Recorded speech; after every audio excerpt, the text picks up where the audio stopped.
नमस्कार, मेरा नाम राज है और आप मेरा चैनल देख रहे हैं जिसका नाम है राज चुग एंड करंट अफेयर्स।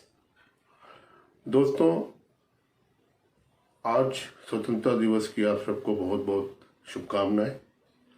आज हमारे देश ने 75 ईयर्स कंप्लीट कर लिए आज़ादी के। आपको ये भी मालूम है कि पिछले 7 सालों से हमारे देश में केंद्र में भारतीय जनता पार्टी का राज्य है। प्रधानमंत्री नरेंद्र मोदी के नेतृत्व में गवर्नमेंट ने काफ़ी सारे कानूनों को चेंज किया या नए कानून लाए। ऐसे ये कानून के बारे में जो कि अभी 2-3 दिन पहले ही पॉलिसी फ्रेमवर्क अनाउंस किया गया प्रधानमंत्री और माननीय ट्रांसपोर्ट मिनिस्टर नितिन गडकरी जी के द्वारा, उसके बारे में मैं आपसे बात करना चाहता हूँ। मेरा एक 25 वर्षों का ऑटोमोबाइल बिजनेस का अनुभव है और मुझे ऐसा लगा कि मुझे इस विषय पे, इस सब्जेक्ट पे आप लोगों को बात करनी चाहिए।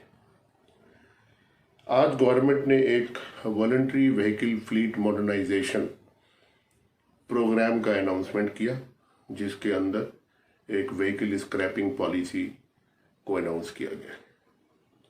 स्क्रैप के बारे में तो आपको मालूम ही होगा। स्क्रैप शब्द का मतलब भंगार, कबाड़ या ऐसे कोई चीज़ जिसका कोई इस्तेमाल नहीं होता। तो आज मैं आप लोगों को बताने जा रहा हूँ कि न्यू स्क्रैपिंग पॉलिसी क्या है और उससे क्या क्या फ़ायदा होगा और कब से लागू होगी और कौन उसके एम्बिट में आ सकता है, कौन उसका फ़ायदा उठा सकता है, उससे देश को, हमारी इकोनॉमी को, हमारे ऑटोमोबाइल बिजनेस को क्या लाभ हो सकता है। सबसे पहली बात यह है कि आज अगर आप देखें तो तकरीबन 1 करोड़ से ज़्यादा के आसपास या ज़्यादा हमारे देश में पुरानी गाड़ियाँ जो कि 15 साल या 20 साल पुरानी हैं, सड़कों पे चल रही हैं बिना रोड वर्दीनेस के, जिनका कोई फिटनेस नहीं किया जाता और जो कि एक खतरे की घंटी की तरह सड़कों पे घूम रही। परंतु देश में किसी प्रकार का इंसेंटिव ना होने की वजह से और गाड़ियों की कीमतों का ज़्यादा होना या कीमतों को अफोर्ड ना कर पाना, लोग या परिवार में संख्या का ज़्यादा होने की वजह से लोग एक या एक से अधिक गाड़ियां रखते हैं और पुरानी गाड़ियों को बेचते नहीं हैं, क्योंकि उनसे उनको कोई इंसेंटिव नहीं मिलता। ये जो नई स्क्रैपिंग पॉलिसी लागू होने वाली है, इसके 4 बिंदु हैं। इससे एक सबसे बड़ा जो फ़ायदा होने वाला है वो हमारे देश की इकोनॉमी को होने वाला है। वो मैं आपको आगे चल के बताऊंगा, कृपया वीडियो अंत तक देखें। दूसरा, हमारे देश में पॉल्यूशन कम होने वाला है। तीसरा, इससे काफ़ी रोजगार पैदा होने वाले हैं। और चौथा, इससे रोड एक्सीडेंट भी कम होने वाला है। तो अगर आप इसकी एक समीक्षा करते हैं तो आप ये पाएंगे कि न्यू स्क्रैपिंग पॉलिसी जो गाड़ियों के लिए बनाई गई है, जिसके अंदर गवर्नमेंट के vehicle, private vehicle, commercial vehicle सब जिसके अंदर कवर्ड है, वो एक देश के अंदर एक नई, आप समझे, इकोनॉमिक बूस्टर लेके आएगी, रोजगार के अवसर पैदा करेगी। अब इसके अंदर मैं आपको ये बताऊंगा कि ये कैसे किया जा रहा है। सबसे पहले इसकी जो लागू करने की डेट है वो 1 अक्टूबर 2021 से लागू होगी। सबसे पहले सरकारी वाहन और 15 साल से ऊपर के वाहन इसके अंदर कवरेज किए जाएंगे। पूरे देश में 400 से 500 स्क्रैपिंग सेंटर बनाए जाएंगे। और ऐसा नहीं है कि अगर आपकी गाड़ी 16 साल पुरानी है तो इसका ये मतलब है कि वो स्क्रैप कर दी जाएगी। स्क्रैपिंग सेंटर से के साथ एक ऑटोमेटेड फिटनेस सेंटर बनाए जाएंगे, जहाँ पे आप अपनी गाड़ी लेके जाएंगे, आपकी गाड़ी को ऑटोमेटेड फिटनेस सेंटर में चेक किया जाएगा। अगर वो रोड वर्दी होगी और 15 साल कंप्लीट कर लिए होंगे तो उसका री रजिस्ट्रेशन प्रोसेस के लिए एक सर्टिफिकेट दिया जाएगा, जो कि आप अपने पर्टिकुलर एरिया, शहर, कस्बे या ज़िले के आरटीओ में लेके जाएंगे तो वो आपकी गाड़ी को री रजिस्टर कर लेंगे। अगर आपकी गाड़ी फिटनेस टेस्ट में फेल होती है, री रजिस्ट्रेशन उसका नहीं मिलेगा और उसके लिए आपको परंतु नई गाड़ी लेनी पड़ेगी। और अगर आप चाहते हैं तो उसमें आपको कई सारे बेनिफिट दे रही है सरकार। जैसा आपको मालूम है गाड़ियां बिकती हैं, सरकार जो डीलर होते हैं वो कुछ डिस्काउंट देते हैं, कुछ स्कीम्स होती हैं कंपनी की तरफ से। मैं उसकी बात नहीं कर रहा, मैं बात कर रहा हूँ एक ऐसे इंसेंटिव की जो कि मैन्युफैक्चरर, सरकार, राज्य सरकार और केंद्र सरकार मिलकर आपको देने वाले। पहला इंसेंटिव आपको ये मिलेगा, अगर आपने फिटनेस टेस्ट कराया और आपने ये डिसाइड किया कि मुझे ये गाड़ी अपनी चेंज करनी है, तो पहला आपको ये इंसेंटिव मिलेगा कि जितनी आपकी गाड़ी की कीमत होगी, वो जो फिटनेस सेंटर या ऑटोमेटेड फिटनेस सेंटर आपको बताएगा, स्क्रैपिंग सेंटर वाले आपको उसका 4 से 6% टोटल कॉस्ट ऑफ कार का आपको, या गाड़ी का, या कमर्शियल व्हीकल का, या आपके ट्रक का, या टेम्पो का, वो आपको एक बेनिफिट देंगे 6%, 4% से 6% तक। वो अलग से मिलेगा गाड़ी की कीमत के अलावा। दूसरा बेनिफिट ये है कि आपके पास आपको जब वो आप नई गाड़ी लेने जाएंगे तो आपको रजिस्ट्रेशन चार्जेस नहीं लगेंगे, और रोड टैक्स में 25% तक आपको छूट मिलेगी। अब कई लोगों के दिमाग में ये बात होगी कि रजिस्ट्रेशन चार्जेस क्या होता है और रोड टैक्स क्या होता है। रजिस्ट्रेशन चार्जेस वो होता है कि आपकी एक गाड़ी को रजिस्टर करने के लिए आप आरटीओ में अप्लाई करते हैं, वो उसको रजिस्टर करते हैं। और road tax category of vehicle, class of vehicle, state की हर अलग अलग स्टेट का एक पॉलिसी है, उनका एक टैक्स स्ट्रक्चर है जिसके ऊपर वो एक रोड टैक्स चार्ज करते हैं। कुछ राज्य प्राइवेट और कंपनी के व्हीकल के लिए अलग रोड टैक्स की परसेंटेज लगाते हैं, कुछ राज्यों में थोड़ा कम है। तो ये अलग अलग राज्यों में अलग अलग वेरी करेगा, जो कि केंद्र सरकार और राज्य सरकार आपको इंसेंटिव देंगे। तो रोड टैक्स का जो गवर्नमेंट ने अनाउंस किया, केंद्र सरकार ने अनाउंस किया, सेंट्रल गवर्नमेंट ने अनाउंस किया, नितिन गडकरी साहब ने अनाउंस किया, वो 25% तक आपको रोड टैक्स में छूट मिलेगी। तो पहला काम यह हो गया कि रजिस्ट्रेशन आपको नहीं लगेगा, 4 से 6% आपकी पुरानी गाड़ी की कीमत का इंसेंटिव मिलेगा, रोड टैक्स में 25% की छूट मिलेगी।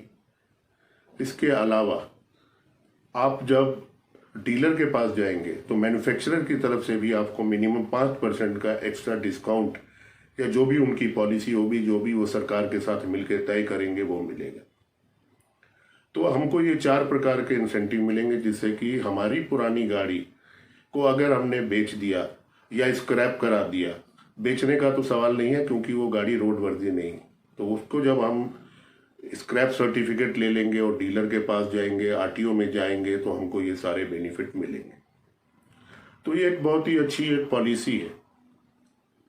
दूसरी बात, अगर आप इसको देखते हैं तो इसके अंदर भारत सरकार को और राज्य सरकारों को कुल मिलाकर के एक साल में लगभग 30,000 करोड़ रुपए का जीएसटी का बेनिफिट मिलेगा।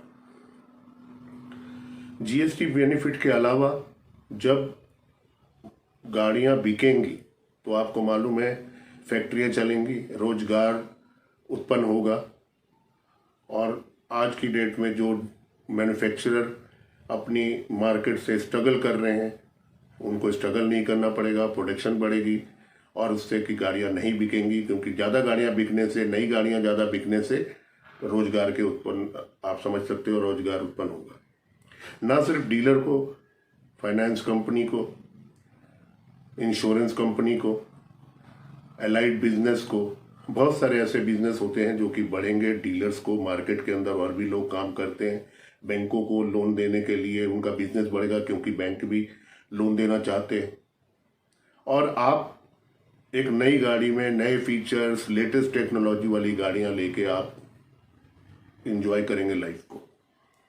उसके अलावा एक दूसरी बात होने वाली है, वो ये होने वाली है कि जब हमारी गाड़ियां सड़क पे चलेंगी और ज़्यादा से ज़्यादा गाड़ियां नई होंगी तो उनकी रोड वर्दीनेस अच्छी होगी, वो पोल्यूशन कम करेंगे, सड़कों के ऊपर एक्सीडेंट की रफ्तार कम हो जाएगी, क्योंकि गाड़ियों के अंदर मिनिमम आप ये मानिए 15 साल की अगर गाड़ी की एक लाइफ है तो 15 साल तक वो गाड़ियां कम पोल्यूशन करती हैं, मेंटेनेंस का कॉस्ट आपका कम हो जाएगा, आप पोल्यूशन कम करेंगे, तो इस तरह से रोजगार का बढ़ावा होगा, पोल्यूशन कम होगा। और अभी जब सरकार ये कह रही है कि हम इलेक्ट्रिक मोबिलिटी लाना चाहते हैं, तो इसमें इलेक्ट्रिक की गाड़ियां बिकेंगी।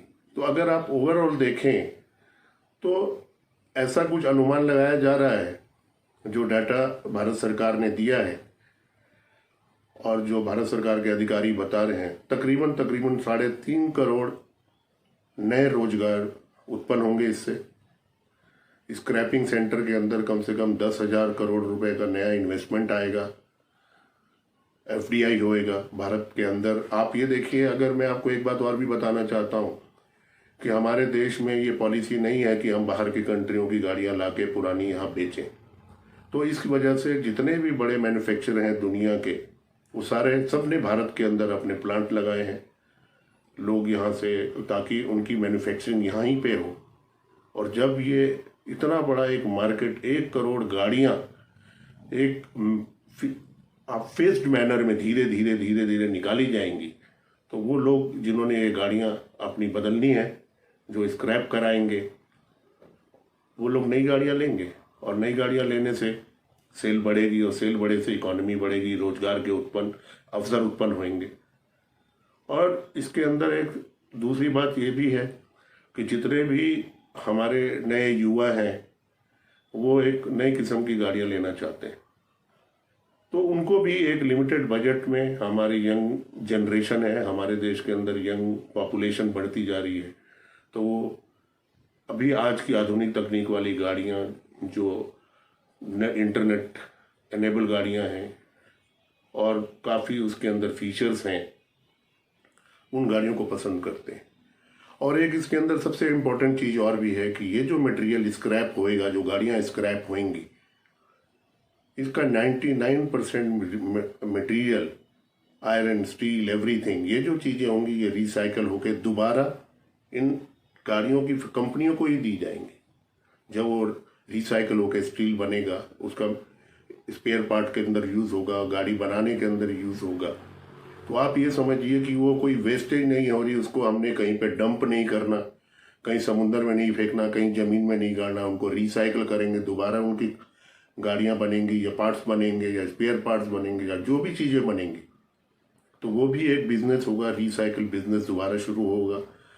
तो ये एक मेरे हिसाब से एक क्रांतिकारी कदम है जो भारत सरकार ने उठाया है। देश की 75वीं वर्षगांठ पे उन्होंने ये देश को एक तोहफा दिया है, जिसके दूरगामी परिणाम होंगे आगे जा कर के। ये हमारे देश की इकोनॉमी, ऑटोमोबाइल सेक्टर, रोजगार, इकोनॉमी, सब चीज़ों को बढ़ावा देगी। तो मैं इसके लिए देश की सरकार, भारत के प्रधानमंत्री, ट्रांसपोर्ट मिनिस्टर का बहुत बहुत शुक्रिया करता हूँ। और आप सब लोगों को बोलता हूँ कि जैसे ही आपके पास अगर कोई पुरानी गाड़ी है, कमर्शियल या प्राइवेट, 1 अक्टूबर 2021 से ये स्टार्ट हो जाएगी। इसके रेगुलेशन बन जाएंगे, स्क्रैपिंग सेंटर शुरू हो जाएंगे। काफ़ी बड़ी बड़ी कंपनियों ने, देश की विदेश ने इसमें अपना इंटरेस्ट शो किया है। तो ऑटोमेटेड फिटनेस सेंटर में जाइए, अपनी गाड़ियों को दिखाइए, और अगर आप नई गाड़ी लेना चाहते हैं तो भारत सरकार की तरफ से, राज्य सरकार की तरफ से इस नई व्हीकल स्क्रैपिंग पॉलिसी का लाभ उठा के अच्छे से अच्छी गाड़ी खरीदिए और अपने जीवन को एंजॉय करिए, छुट्टियां मनाइए, फैमिली के साथ जाइए। तो thank you very much. Current affairs और नए कानूनों के ऊपर रात चुग करंट अफेयर्स, ये चैनल मेरा देखते रहिए, सब्सक्राइब कीजिए, शेयर कीजिए, लाइक कीजिए।